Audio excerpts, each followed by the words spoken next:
Lies my grandma told me. Yeah, superstitious devices. Lies my grandma told me. What? Urban mythological rules. Bubble mice, yeah. Bonjour et bienvenue du côté de Rachis, une émission présentée par Géraldine Roux et les invités de l'Institut universitaire Rachis. Aujourd'hui, j'ai le grand plaisir de recevoir Yannick Bélanger-Morvan. Yannick Bélanger-Morvan, vous êtes maître de conférence à l'Université de Reims-Champagne-Ardenne, maître de conférence en littérature anglaise et littérature jeunesse, et vous êtes également administratrice et trésorière de l'Institut Rachis. Bonjour Yannick Bélanger-Morvan. Bonjour Géraldine. Et aujourd'hui, nous allons principalement réfléchir autour de la question de identité juive et culture populaire. Alors, j'ai une première question à vous poser. C'est quoi la culture populaire ? Alors, c'est un concept qui est très difficile à définir. Il existe d'ailleurs à l'Université de Reims un séminaire qui, depuis une ou des définitions, à cette manifestation de la société.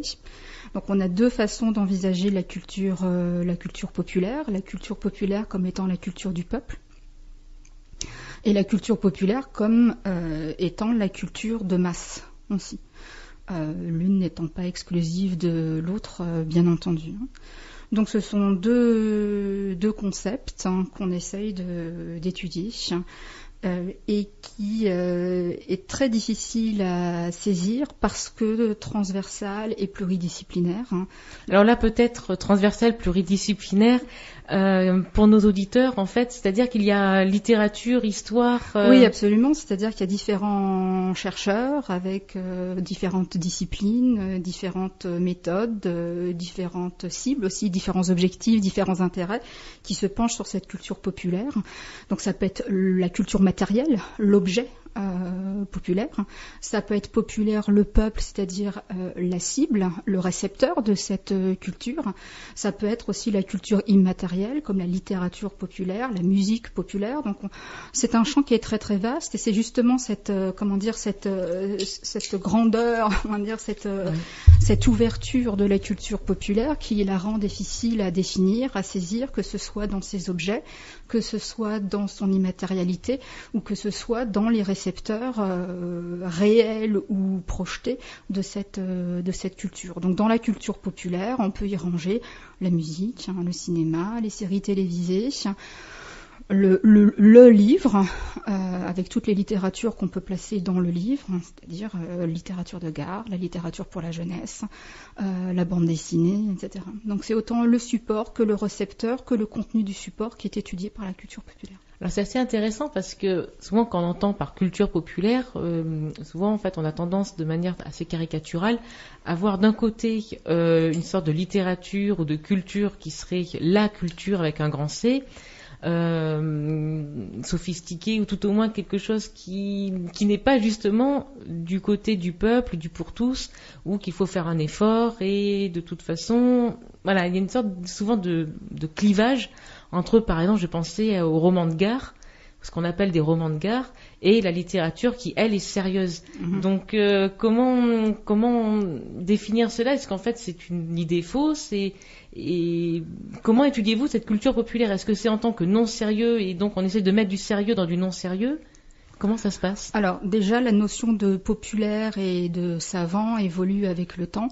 N'est pas savant aujourd'hui ce qui était savant il y a 30 ans, ou il y a 50 ans, ou il y a un siècle, ou il y a 50 ans, et idem n'est pas populaire aujourd'hui ce qui était populaire il y a 30 ans, 40 ans, 50 ans ou 150 ans. Donc c'est une notion qui est fluctuante et qui nécessite, quand on l'étudie, de poser des bornes temporelles précises pour pouvoir contextualiser l'objet de notre étude. Moi, ce qui m'intéresse plus particulièrement, c'est la culture populaire post-Seconde Guerre mondiale, c'est-à-dire la culture populaire telle contemporaine, en tout cas telle qu'elle émerge et telle qu'elle évolue jusqu'à aujourd'hui. Donc une culture populaire qui finalement s'affranchit du texte, s'affranchit du livre pour devenir visuelle ou auditive. Je pense évidemment à la bande dessinée. On avait déjà discuté ici des romans graphiques avec les X-Men qui sont nés après la Seconde Guerre mondiale, mais on pourrait dire exactement la même chose du pouvoir que prend la télévision, éminemment un médium populaire de masse après la Seconde Guerre mondiale. Étant entendu que le contexte est temporel et que le contexte est géographique, puisque cet essor de la télévision se fait dans un contexte économique, on l'a dit, post-Seconde Guerre mondiale, dans un pays en particulier, les États-Unis. Alors, ce qui est aussi, ce qui donne à réfléchir, c'est tout à l'heure en off, on parlait en fait de nos séries préférées et notamment en fait des séries comme Game of Thrones, comme mon Doctor Who par exemple en Angleterre, parce que c'est vrai qu'il y a les États-Unis, mais il y a aussi une culture de séries télévisées aussi en Angleterre assez décalée, je pensais au Guide du voyageur intergalactique donc comment en fait concevoir en fait ces séries qui émergent en tant que culture populaire et souvent dénigrées et en même temps tout autant étudiées. Alors les exemples que vous donnez, j'en retiendrai 2, qui sont très intéressants en termes de jonction entre culture populaire et identité culturelle. Vous avez parlé de Game of Thrones et de Doctor Who. Game of Thrones est une série HBO supposément américaine. Alors HBO, pour nos auditeurs, c'est une chaîne. C'est une chaîne à péage, payante, aux États-Unis. Qui est née de mémoire à la fin des années 70. Donc c'est une chaîne relativement jeune et qui s'est émancipée des grands networks comme CBS, etc. Donc c'est une chaîne privée à péage. Il faut donc séduire le public. Ah oui. Et oui, c'est avant tout une entreprise commerciale. Donc il faut séduire le public du Game of Thrones, sans doute, avec ces produits d'appel, violence plus sexe, qui a fait le succès de la série à ses débuts, moins aujourd'hui, etc. Ce qui m'intéresse dans Game of Thrones, parce que c'était un des exemples que vous citiez, oui, c'est que Game of Thrones est donc une série américaine HBO, mais dont la distribution est essentiellement britannique. Quand on écoute la série en VO, on entend bien que les accents sont éminemment britanniques et dont les lieux de tournage n'ont rien d'américain. Essentiellement, la série ou le tournage se fait en Irlande et en Irlande du Nord, dans les alentours de Belfast. Il y a donc une identité sonore, si je puis dire, avec l'accent des acteurs, mais une identité géographique spatiale de Game of Thrones qui n'a rien d'américaine. Et qu'est-ce que vous pensez, qu'est-ce qu'on peut justifier de ce succès de ces séries? Parce qu'en fait, elles disent quelque chose peut-être aussi d'une géopolitique outrancière, peut-être. Alors Game of Thrones en particulier a donné lieu à un certain nombre d'articles sur la géopolitique dans les romans et les séries de fantasy. Oui, certains universitaires américains, notamment à Harvard, ce me semble, utilisent Game of Thrones pour leurs leçons de géopolitique. Donc oui, la culture populaire sert effectivement de porte d'entrée pour certains sujets ou certains thèmes ou certains intérêts.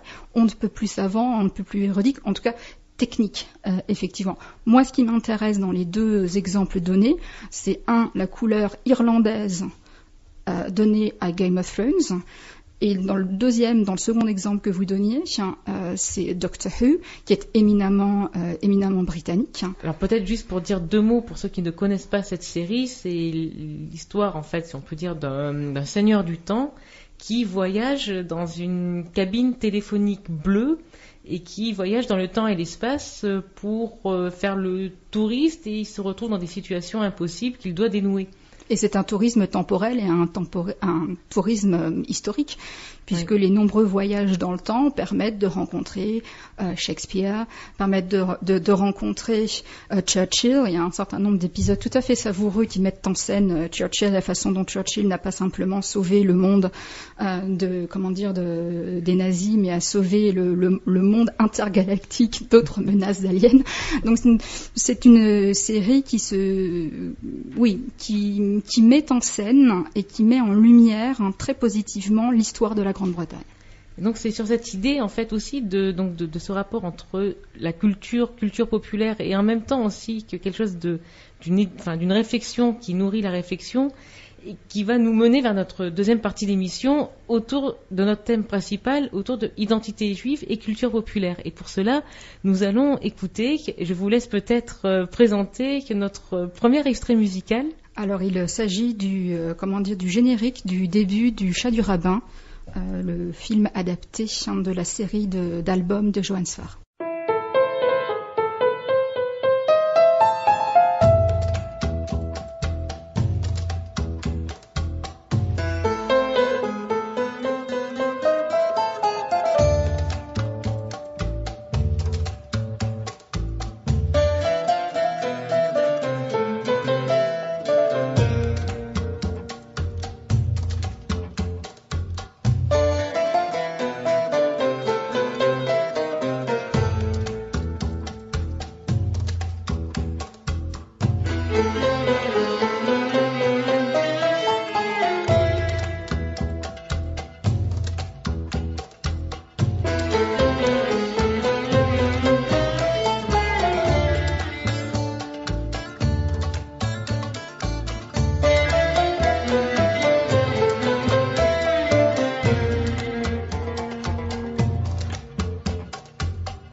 Et nous sommes de retour du côté de Rachis avec pour invité Yannick Bélanger-Morvan, maître de conférences en littérature anglaise et littérature jeunesse à l'université de Reims-Champagne-Ardenne, administratrice et trésorière de l'Institut Rachis.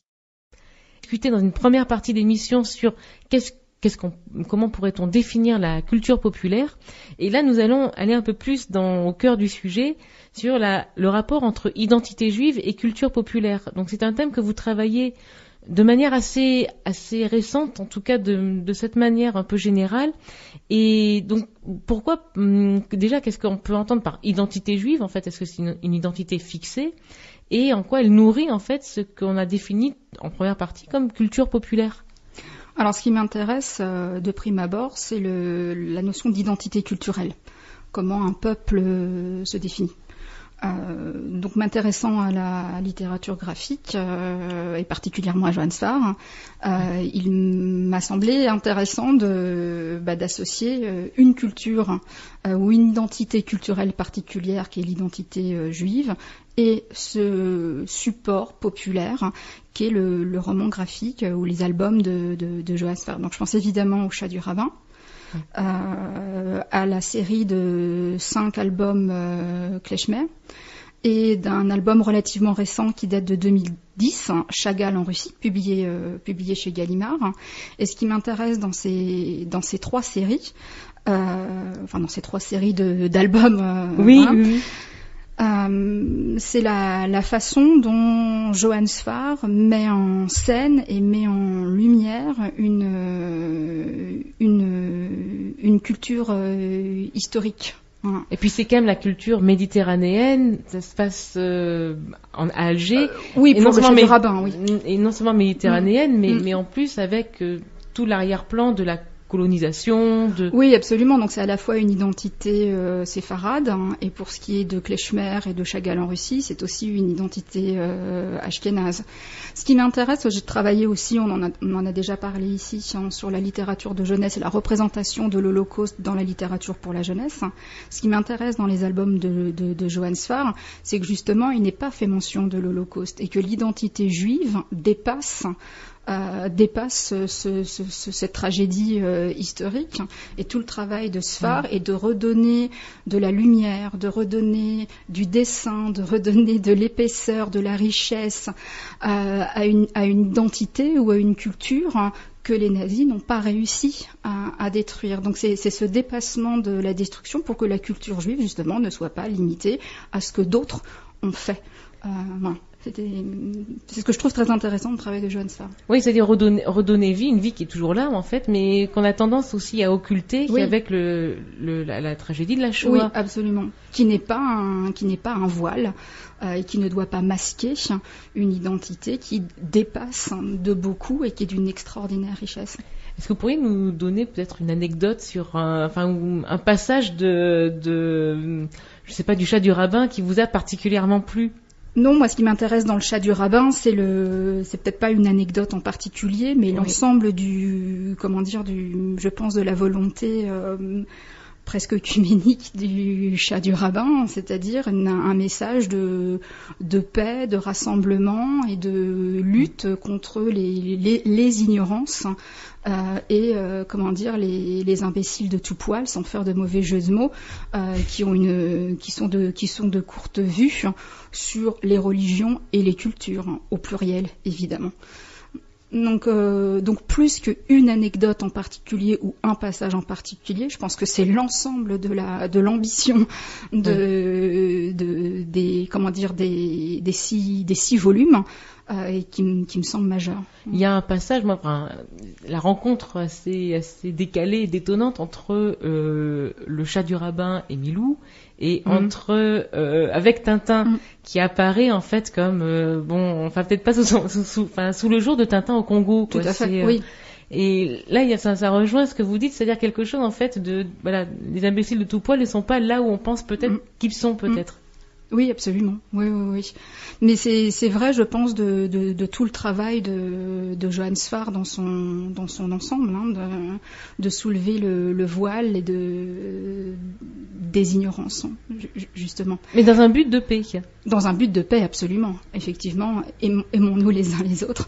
Je pense que c'est le message du chat du rabbin. Sur cette très belle phrase, nous allons peut-être faire une seconde pause musicale que vous allez peut-être présenter.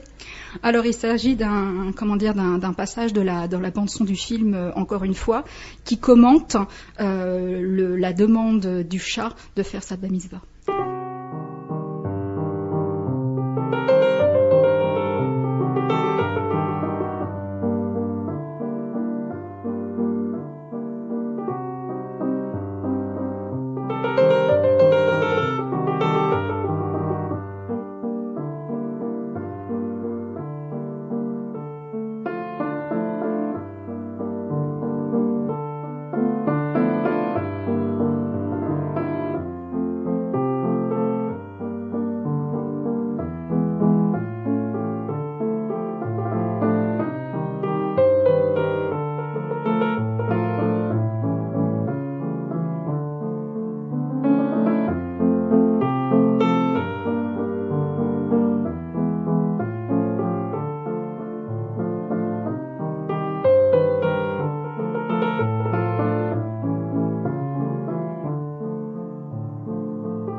Et nous sommes de retour du côté de Rachis avec pour invité Yannick Bélanger-Morvan, maître de conférences en littérature anglaise et littérature jeunesse à l'université de Reims-Champagne-Ardenne, administratrice et trésorière de l'Institut Rachis.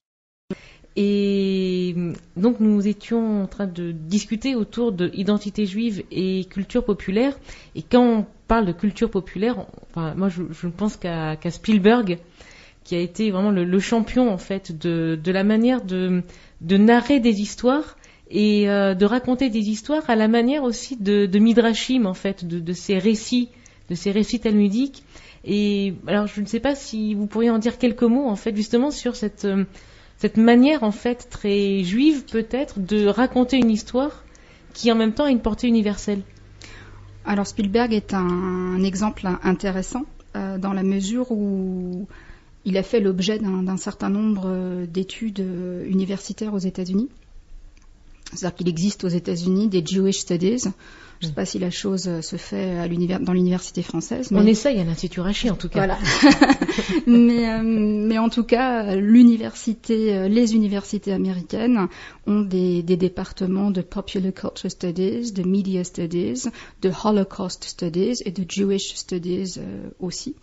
Et donc ces spécialistes, ces experts, ces universitaires américains se sont penchés sur le cas Spielberg. Alors pour différentes raisons, notamment parce que Spielberg peut être envisagé comme un auteur qui compose ou qui recompose son identité juive au travers du cinéma, qui est donc évidemment un médium de masse populaire, avec plus ou moins de bonheur. Je pense qu'il est de notoriété publique que certaines œuvres de Spielberg ont été fortement commentées et critiquées. Je pense à la liste de Schindler. Donc sa propre judéité ne le protège pas des critiques qu'on peut lui faire, que ce soit la qualité artistique de ses ouvrages ou sur la portée idéologique de son cinéma. Ce que je pense qu'il y a d'intéressant, c'est ce rapport des artistes américains avec leur culture juive, et encore une fois sur la recomposition, la reconstruction a posteriori, et potentiellement la fiction de leur propre culture juive à laquelle ils n'ont pas un accès direct. Que ce soit Spielberg, Woody Allen ou d'autres, leur culture juive leur est transmise de seconde main, si je puis dire, avec une distance géographique et une distance temporelle dont on parlait tout à l'heure. Donc il y a une fictionnalisation de la culture juive telle qu'elle est présentée à un public juif, mais un public non juif aussi.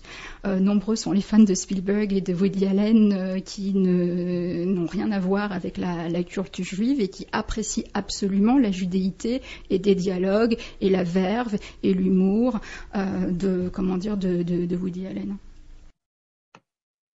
Merci beaucoup Yannick Bélanger-Morvan d'avoir accepté notre invitation et pour cette belle émission. Et avant de nous quitter provisoirement, je vais vous présenter l'événement du mois de décembre, donc le jeudi 10 décembre à 20h en visioconférence, où nous recevrons Jacques Le Rieder, historien, philologue, directeur d'études à l'École pratique des hautes études, et qui nous présentera l'édition qu'il a établie avec Clémence Reynoldner, l'esprit européen en exil autour de Stefan Zweig et autour de la parution de textes inédits de Stefan Zweig en français. Cette visioconférence est entièrement gratuite, mais il est nécessaire de s'inscrire.